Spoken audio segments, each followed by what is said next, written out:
போதும் போதும், எவ்வளோ சாவு விட்டாலும் எனக்கு ஒன்றும் ஆகாது, புரியுதா? என்ன போட்டாலும் எனக்கு ஒன்றும் ஆகாது. இனிமே நான் தினமும் வருவேன். ஒரு முட்டை இல்லைன்னா ஒரு பறவையை நான் சாப்பிட போறேன். விவசாயியா மாறிய கழுகும் கெட்ட கழுகும். அது ப்ளூ வேர்ல்ட் அப்படிங்கிற ரொம்பவும் அழகான ஒரு காடு. அந்த காட்டுல இருக்கிற பறவைங்க எல்லாருமே கருப்பு மலைக்கு கீழே உட்காந்துக்கிட்டு இருந்தாங்க. அடா, உனக்கு தெரியும் இல்ல, கோழியால அக்கப்பக்கத்து எல்லா காட்டுவாசிங்க ரொம்ப கஷ்டப்பட்டுன்னு இருக்காங்க. இப்போ நம்ம காட்டுக்கு வந்து தொந்தரவு கொடுக்க முயற்சி பண்றான். அது நம்ம குழந்தைங்கள எதுவும் பண்ணாம இருந்தா போதும். அப்படி அவங்க எல்லாரும் பேசிக்கிட்டு இருக்கும்போது அவங்க அங்க கழுக பார்த்தாங்க. அது வயல்ல விதைகளை துவக்கிட்டு இருந்துச்சு.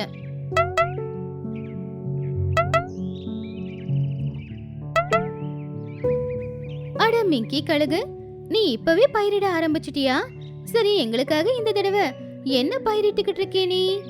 நான் இப்போ இங்க பழத்தோட மரங்களை வளர்க்க போறேன். அந்த பழத்தை மனுஷங்களோ இல்ல விலங்குகளோ பறவைகளோ ஒரு நாளைக்கு 3 தடவை ஒரு மாசம் சாப்பிட்டா ரொம்ப பலசாலியா ஆயிடுவாங்க. அட அப்படியா? அப்ப இந்த தடவை சாப்பிடுறதுக்கு எங்களுக்கு எந்த பிரச்சனையும் இருக்காது. கழுகுக்கு விவசாயம் பண்றதுனா ரொம்ப பிடிக்கும். அது நாள் பூரா வயல்லயே உட்காந்து விவசாயம் செஞ்சுக்கிட்டு இருந்துச்சு. ஒரு நாள் அதோட கடின உழைப்புக்கு பலனும் கிடைச்சது. அடேங்கப்பா, எவ்வளோ அருமையா பயிரிட்டு இருக்காங்க. எல்லா பறவைகளும் பழம் காய்ச்சதை பார்த்து ரொம்ப சந்தோஷமா அங்க வந்து நின்னுக்கிட்டு இருந்தாங்க. அப்பாடா, கடைசியில என்னுடைய உழைப்புக்கு பலனும் கிடைச்சிருக்கு. அட, இதுதான் அந்த பழமா? இந்த பழத்தை ஒரு மாசம் தொடர்ந்து சாப்பிட்டா அவங்க எல்லாரையும் விடவும் பலசாலியா ஆயிடுவாங்களா? ஆமா ஆமா. அப்பதான் திடீர்னு கழுகுக்கு ஏதோ ஞாபகம் வந்துச்சு. ஒரு நிமிஷம், நான் விதைச்ச பழத்தோட நிறம் சிகப்பு நிறத்துல இருக்கணும்.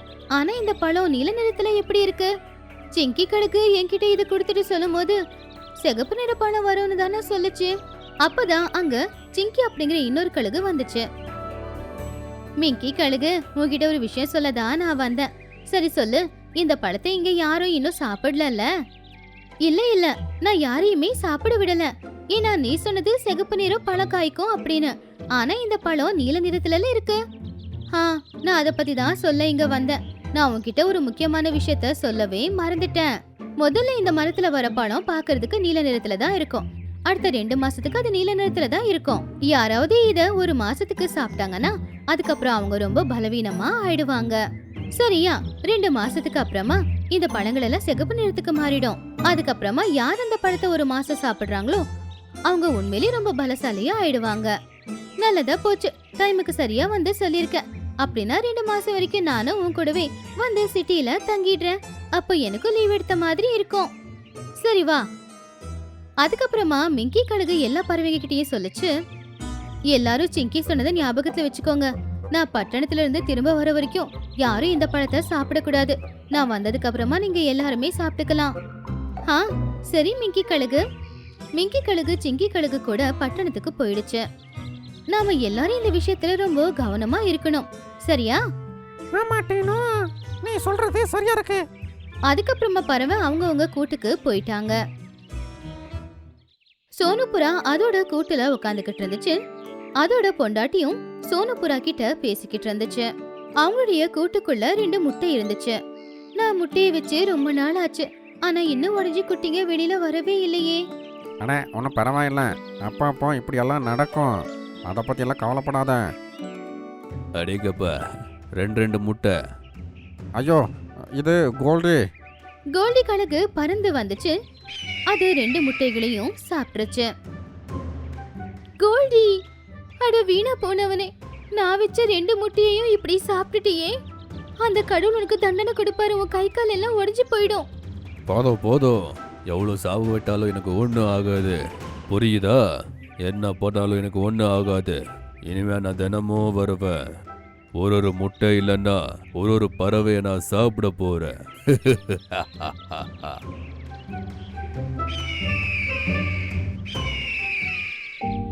அதுக்கப்புறமா எல்லா பறவைகளும் 2 புறாக்களையும் பார்த்து ரொம்பவும் கவலைப்பட்டுச்சுங்க.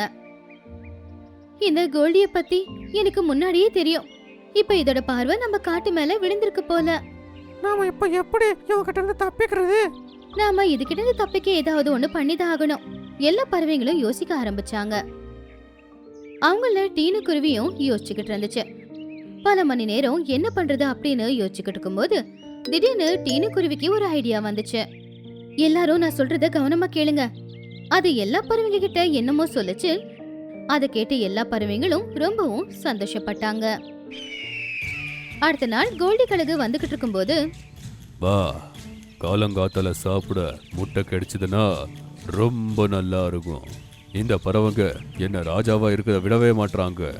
அது வரைக்கும் இப்படிதான் நம்ம பண்ணி ஆகணும். அது மேல பறந்துகிட்டே கீழே நோட்டம் விட்டுக்கிட்டு போய்கிட்டு இருந்துச்சு. அப்போ மைனாவும் டீனுவும் பேசிக்கிட்டு இருந்தாங்க. அவங்க 2 பேருமே நீல நிற பழத்தை பத்தி தான் பேசினாங்க. உனக்கு தெரியுமா, நம்ம எல்லாரும் சேர்ந்து அந்த கோல்டிய அழிக்க போறோம். என்ன சொன்ன? நம்ம எல்லாரும் சேர்ந்து அந்த கோல்டி கழுகு அழிக்க போறோமா? என்ன இது, என்ன முடிக்க பாக்குறாங்களா? அது அமைதியா ஒரு கிளையில உட்காந்துக்கிட்டு அவங்க பேசுறத கேட்டுக்கிட்டு இருந்துச்சு. நாம அந்த கோல்டியோட உயிரை எப்படி எடுக்கிறது? அது ரொம்ப பலசாலியாச்சே. அந்த கோல்டி பலசாலியா இருக்கலாம். ஆனா இப்ப இந்த மரத்துல பாக்குறேன் இந்த பழம், இது சாதாரண பழம் இல்ல. சாதாரண பழம் இல்லையா? இந்த பறவையோ விலங்கோ ஒரு நாளைக்கு 4 தடவை இந்த மரத்தோட பழங்களை ஒரு மாசத்துக்கு சாப்பிட்டுக்கிட்டு இருந்தா அவங்க ரொம்ப சக்திசாலி ஆயிடுவாங்க. ஒரு கழுகோட உடம்புக்குள்ள 4 கழுகோட சக்தி வந்துடும்.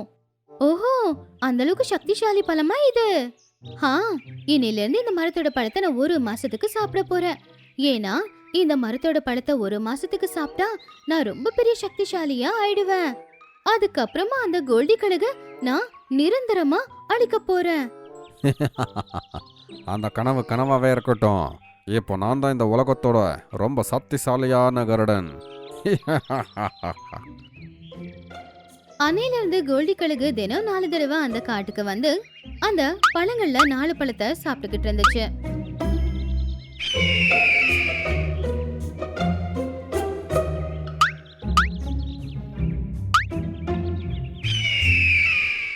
இந்த மாதிரி 30வது நாளும் வந்துருச்சு.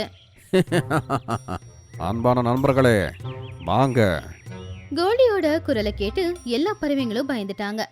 கோல்டியை விட்டு கொஞ்சம் தள்ளி நின்னு கோல்டிய பாத்துக்கிட்டு இருந்தாங்க. இன்னைக்கு 3வது நாள். ரொம்ப சக்திசாலியான பறவையா இப்ப நான் மாற போறேன். நீ என்ன சொல்லிக்கிட்டு இருக்க கோல்டி? டீனு, எந்த வேலையை நீ பண்ண நினைச்சியோ அதை நான் பண்ணிட்டேன். இன்னைக்கு 3வது நாள்.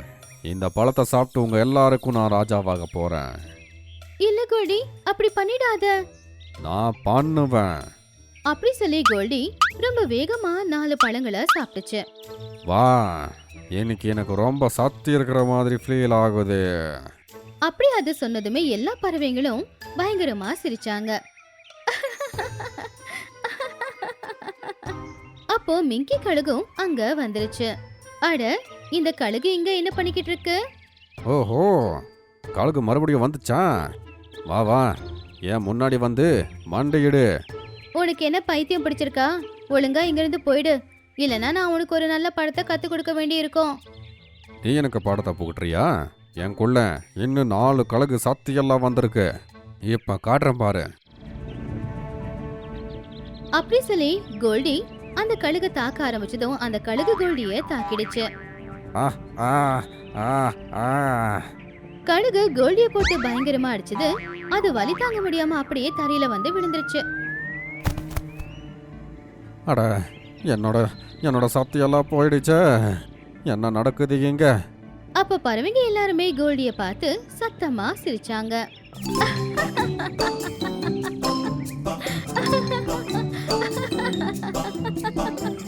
டீனு, நீ சொன்ன இந்த பழத்தை சாப்பிட்டா சக்தி அதிகமாகும்னு, ஆனா எனக்கு சக்தியே இல்லையே. கோல்டி, இந்த பழத்தை சாப்பிட்டா நீ பலவீனமா ஆயிடுவ. நீ உன்னை புத்திசாலி நினைச்சுக்கிட்டு இருக்கல. நாங்க பேசினது தெரியாம கேட்ட மாதிரி. ஆனா நீ வந்ததை பார்த்துதான் நாங்க பேசவே ஆரம்பிச்சோம். நீ இந்த பழத்தை சாப்பிடும் போது வேற எதையும் சாப்பிட முடியாது. அது வரைக்கும் நாங்க வச்ச முட்டையும் எங்க குழந்தைங்களும் பத்திரமா இருப்பாங்கல்ல, அதனாலதான் இப்படி பண்ணோம். அதை கேட்டு கோல்டி ரொம்பவும் ஷாக் ஆயிடுச்சு. என்ன, இவங்க என்ன முட்டாளாக்கிட்டாங்களா? அப்படின்னு சொல்லி வெக்கப்பட்டு தலைகுனிஞ்சி கோல்டி அந்த காட்டை விட்டே ஓடி போயிடுச்சு. அத பார்த்து பறவைங்க எல்லாருமே சிரிச்சுக்கிட்டு இருந்தாங்க.